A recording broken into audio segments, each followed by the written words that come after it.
What is up, guys? It's Ryan Adler. I've been playing DBD for about half a year now, mostly as killer, and I think I've got a pretty good idea of what works and what doesn't by now. So I figured I'd start a little series about the do's and don'ts. I'm gonna call it Killer College. We're gonna start out with the most underrated factors that can decide a DBD match. These don't just apply to killers either, because they pretty much all have an equivalent from the survivor side. So the first factor is a quick first chase. We've all been in those games where the first down took place after 20 to 30 seconds, sometimes even sooner than that, and that can absolutely kill the survivor's flow. They are at the strongest at the start of the game, where they could literally be anywhere. They can all get on separate gens, the killer can only chase one of them. All the pallets are there, no windows are blocked, no one's exhausted, so that's really where they need to get a head start. And as killer, as soon as you have your first down, that's when you get your real pressure going. So shooing people from gens is all fine and dandy, but you really just need that first down, which we should have here. Oh my god, the hesitation was insane. Yeah, she really knows what she's doing. Let's see, does she keep going? No, perfect double back. Wait, dude, she has a key. I just remembered I saw someone in the lobby having a key. She can see my aura. Well, this actually brings me to my second factor. Knowing when to abandon chase. See, we dropped the person with the key and then found all the three others on one gen. So we know where everyone is. I got a free hit. I got a god pallet. He failed a skill check. We interrupted the gen, and because it's so far progressed, they will definitely be back. Like, I do not have to... I'm just gonna hang around here. There you go. Bro, I still can't believe I forgot that this arena has a key. Well, I guess we found another factor. Really keep track of people's items. I actually want to swarm him here, rather than hit him. Yes, he doesn't... The only thing that could have screwed me here is if he had live. But this way we get the basic hit and we have him swarm now. So maybe the double tap. Yep, there you go. Because the birds were the only reason he even stayed at this pallet. Shoot that one just for scouting purposes. Okay, so I actually kind of took forever for my first down. So view this as one of those do as I say, not as I do situations. Let's see. Alright, there's Lori. See what she does. Ooh, get sniped. Those actually really help, not just for the down, but also it just gives you way more DMS value because they respect your long shots more. There's the unhook. Let's just go for the Jake. Right. What? Dude, what is he doing? He could have just ran away down that corridor, but instead she just runs into the chase. And his endurance will definitely be up. Yeah, when this type of stuff happens to you, just take advantage. Never mind the delusional cries about tunneling. If they give you an opportunity like this, you want someone out. Or at least on death hook so you can force altruism. This is actually the worst place to chase is her on the outskirts. Dracaris. This is Artist's strongest map in my opinion because you can just shoot birds and they can't see where you line them up. Except for the hallways on the outside there, they can usually see it pretty well. And if they happen to have a key, they can see your every move. So now I want to talk about my next factor, which is what I call reactive pressure. See, the Dwight is hooked behind me in a corner. They had to go all the way on the other side of the map to get Lori up. I blocked their gen with DMS. They need at least 2 healthy people to come unhook them. And they don't have much time to do so at all. Lori is the only one who could go to a gen now, and she's injured, and the gen she was at is blocked. Jake's injured too now, and the Zarina has to protect away. She wants to take the bird for him. That's a good move, but now she has to leave, so I'm fine with that. Honestly, the biggest blunder they made was they didn't protect him at all after the first unhook. And he ran right into me. Those were the 2 big mistakes. The Lori and the Jake could have just taken hits for him after the first unhook. Hooks are leverage. That's what a lot of people don't want to understand. It means they're on the hook both literally and metaphorically. Alright, this has been Dwight. So what I mean by reactive pressure is it can mean literally anything. That's the reactive part. You just see what they do and react to it in the way that puts them under pressure the most. So it can mean making them huddle to unhook.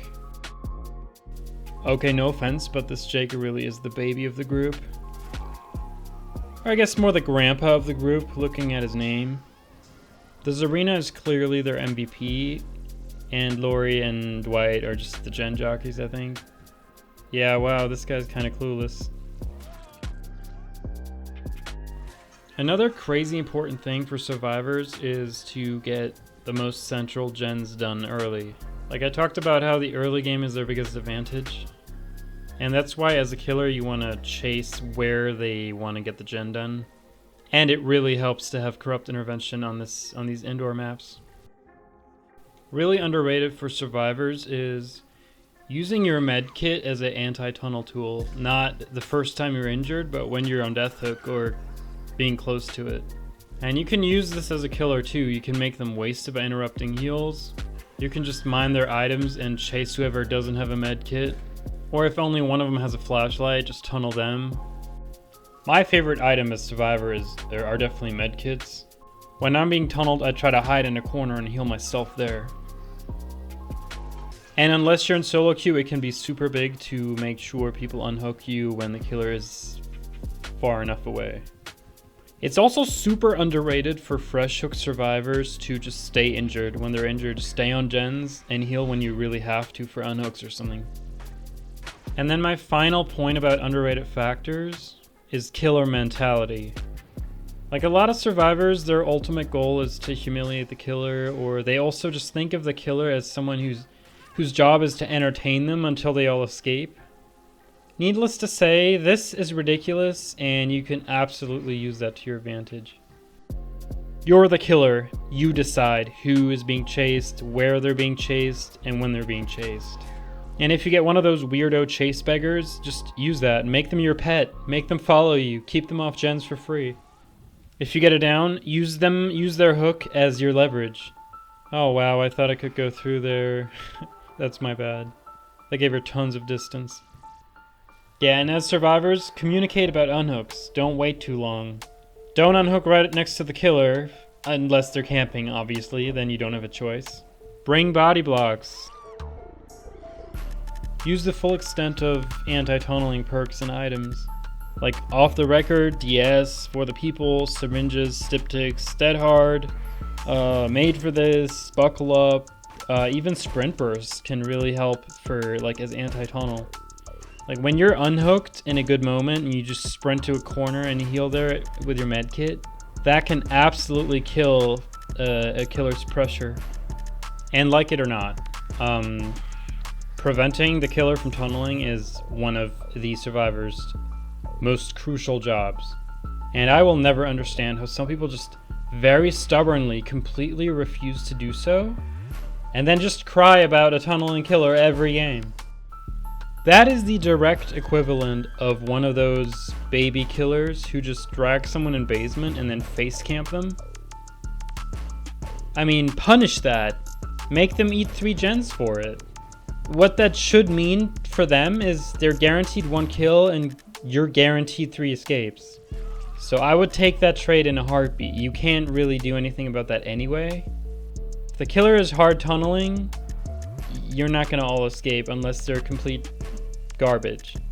The person being tunneled just has to do a good enough job and the rest just do gens. Alright, so let's recap real quick.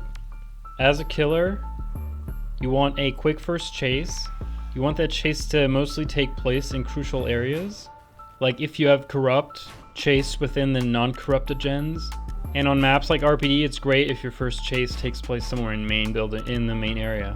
Also, obviously try not to have your first chase in a main building or shack. Then know when to drop chase for whatever reason, but don't overdo that. I've seen killers do that as well. Just they keep dropping chase for no reason. Or well, I guess the reason is just they're not confident. And then use reactive pressure. Just react to what they do. If you get a quick first down and they wait forever to unhook, and they pop 2 gens because they don't do anything, go back to the hook, camp the person's second stage. Or if they do gens far away, just leave the hook and just go for someone else and make the third guy rotate. Or if you have DMS on artist, hook in a corner and make them come to you. Or hook someone in a 3-gen and defend the gens and them. Or hook someone in basement. But if you do decide to camp, make sure you do it in a way where you still apply pressure. Don't be one of those babies. Or if they choose to stay injured, which can be a good play, punish them for it, force them to heal up before they can unhook, which can cost them hook stages. And sometimes it can mean you get a surprise hit on an injured person. And then last but not least, play with the right mentality. For survivors, it's very similar but inverted. Make sure you get a decently long chase, the decently long first chase, and take that chase away from gens. Do the central gens first. Have good unhook timing, not too soon, not too late. Use body blocks and anti-tunnel tools. Stay injured whenever it's convenient. And quote-unquote dribble the killer, i.e. use all 12 lives. But then a good killer will usually not let that happen. Alright, there you go. Let me know what you think of my tactics. I'm also planning on making a video on which killers are most suited for controller. You know what, with me being a console killer. Alright, let's see. Zarina had a key with the killer aura add-on 100%. Yup, there you go. I should have just memorized that and ignored her from the start. But yeah, I'm planning on making some more Killer College episodes. Definitely feel free to comment if there's anything in particular you're interested in. And yeah, take care guys. Ryan Edler out.